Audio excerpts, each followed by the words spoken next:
Hello, hello, hello, hello, hello, hello. Um, so we can do dog cam. Let's do dog cam, dog cam, dog cam. Oh, there she is. Dog cam, dog cam. So anyway, I watched all that Harry and Meghan thing because I subscribe to Netflix. I feel my duty to watch it, all 6 episodes of it. I watched it so you didn't have to. Yeah, I think that's probably the best way to talk about it. Not that anyone's going to watch this video because, you know, killing the channel one video at a time. Absolutely. Wow, what to say about it? Amazingly tone deaf. Amazingly tone deaf. You know, in this current, you know, period of our history of, you know, well, you know, what's going on in the world. We have, like I say, 2 entitled people complaining about their entitlement. That's it. That's what it boils down to. Now, I mean, I've got nothing against Meghan Markle. I think she came across quite pleasantly in it. Harry, on the other hand, again, not that he's a bad person. I think he's a very damaged person, you know, by what happened with his mother and the press. And I think this is, it's almost a psychopathy of him wanting to take on the press. He wants to take on the media and kind of right the wrongs of it. You can kind of understand it with what happened, you know, with Diana, because let's face it, they were responsible for her passing, you know, by, you know, paparazzi chasing them into that Paris tunnel, etc. So he came across as a very damaged young man, you know, and I feel sorry, I feel sympathy for him there. But again, there are other aspects of it where it comes across as very tone deaf. The love affair aspect of it was quite nice. You know, oh, this is how we met. You know, that story. You know, those stories are good. They're human stories. That's nice. But again, these are people of great privilege. Even Markle herself, she was, you know, an actress in a show. So it's, you know, it's not like he swept her off her feet off of the Tesco's checkout or something like that. So. But yeah, I mean, 6 episodes. It was a long, hard slog. It was a long, hard slog. I may have nodded off some bits. I know the missus did. But yeah, again, you do get to hear and see what, you know, his description of the workings of the palace. But again, this is only one person's perspective. But again, the royal family, as is, wants to court the media because they know if they play the game, you know, if you got to play the game with the media, otherwise they'll just write bad story after bad story after bad story. And again, the media, I think, are responsible for a lot of bad press from Meghan Markle. Again, a lot of the stuff that was presented there. Again, I don't read the tabloids, don't do anything. I was aware of how they treated her. So to see some of the headlines and some of the perspectives and themes that were brought up by the British media, you can see why. You know, they go, oh, wait a minute, why are you taking this line? You know, it's very loaded. There's a lot of loaded stories. You know, lots of loaded perspective with regards to Markle and her, her background, to put it politely. Where there was really no need for it, and again, I think that really affected Harry. He saw it as a personal attack, which, you know, it's just the media doing the media thing to sell newspapers. That's what they do.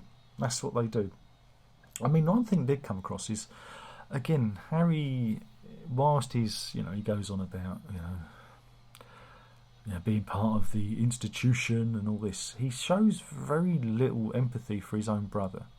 And that's what troubled me. Because William has been through all the same things he has. You know, he's been through all the same media persecution with his mother and having to walk behind the coffin. He's done all that stuff. Been through all the same psychological damage. But he can't escape. He's locked in. Unless, you know, I mean, you can imagine the upheaval that would cause if William, you know, turned it down. Harry always knew that he was never going to be king. He knew that from the outset. Again, I remember it was one of their security detail telling a story of them.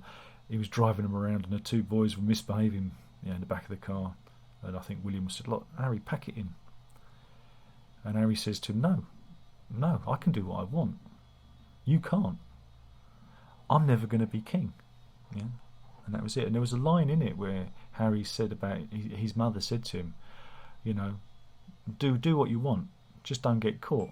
And it's that psychology, that's quite a damaged psychology to take on, and again, you watch it and you just think, my God, you threw away great potential. I think Harry and Meghan could have done so many good things, for this country, for the various charities they're affiliated to, but he kind of threw all those opportunities away.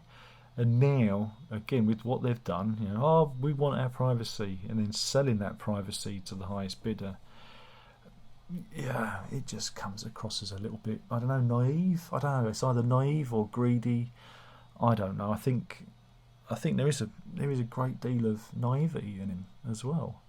But he thinks he can control the narrative. You can't.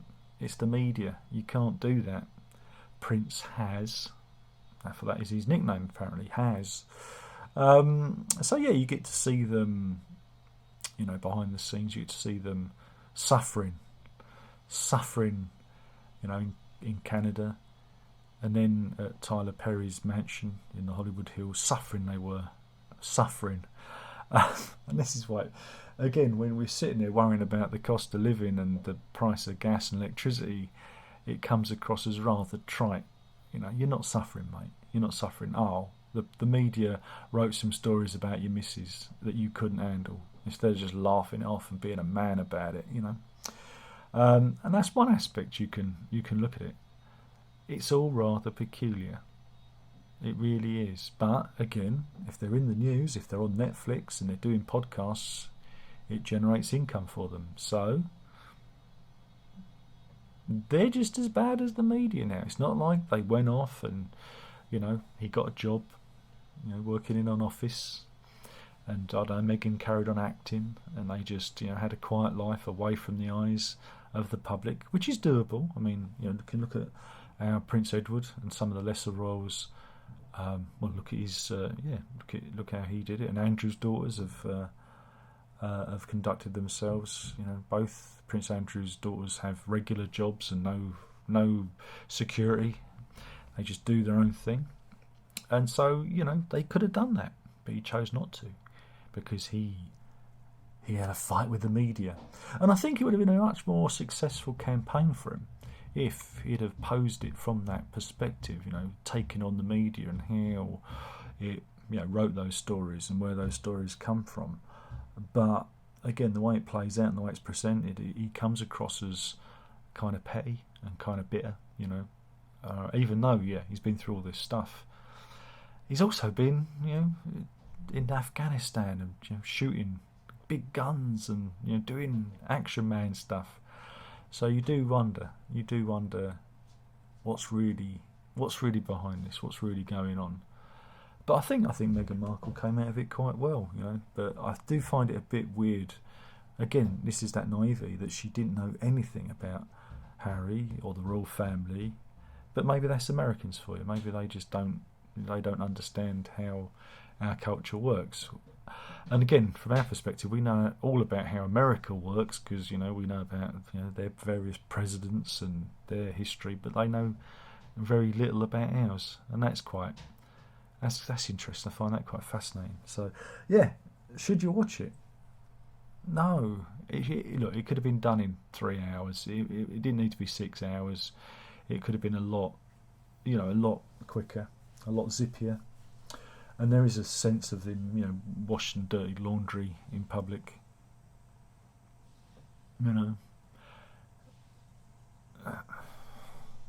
But it's the royal family. The royal family have certain protocols and certain things that they do. And he tried to take them on. And he lost. And he'll continue to lose. But yeah, it's a peculiar time. And again, I think, if this had come about, I don't know, 10 years ago, I don't think he would have made the documentary. I don't think it would have been like this. But again, we live in a time of great lack of self-awareness, you know. They seem to have these blind spots, you know. We're doing the right thing. This idea of everyone wanted to do the right thing and be on the right side of history and all that kind of culture. And all you end up doing is looking naive, foolish, greedy and spiteful, you know. There is an interesting story there, but I don't think it's necessarily turned out the way that they thought it would. There'll be people that believe them, and you know, but without I know William and Charlie boy, you know, putting their half of the story in, you've only got his side of it. And I don't know, I think he's a deeply hurt and damaged person who's striking out in a petulant way, and I fear for him.